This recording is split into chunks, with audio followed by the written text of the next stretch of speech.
Well, it's just a real small town at that time. And but Max went to college. He went to law school, became an attorney. He and his wife Betty. Now Betty, of course, is well known in Glendale as Max. Betty was a former member of the Glendale Women's Club here, and Arts Council and Garden Club and everything else. And the two of them were the power couple for a period of time. But before they moved to Glendale, yes, they were living in Washington, D.C.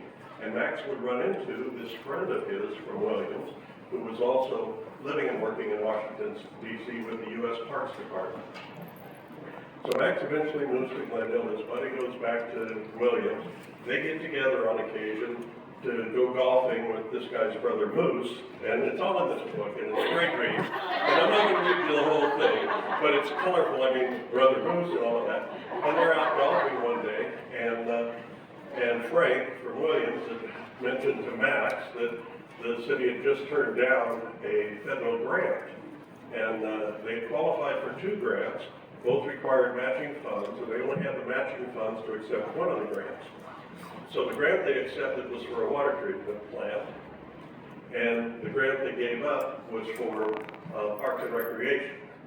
And Frank asked Max, he says, "Do you have anything in Glendale that you might be able to use $600,000 for? I can steer this grant to you." And Max said, "Yeah, we do. We can buy Sahuaro Ranch and turn it into a park." And that's what they did.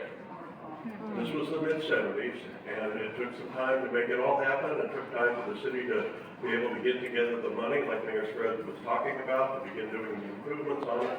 Members of the community acted as stewards over the park during that period of time, helping improve it and keeping it safe.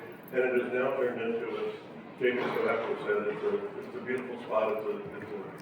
It's a rose in the valley of the sun, and it's the greatest example of the evolution of agriculture here in the Valley of Sun, going clear back to the 1880s with the adobe house all the way through until the 70s when the city bought it. So I've invited as my guest today my good friend Marty Class, who is Max and Betty's son, and I want Marty to come up and accept this on behalf of his dad and all the good things that his dad did for the city of Glendale.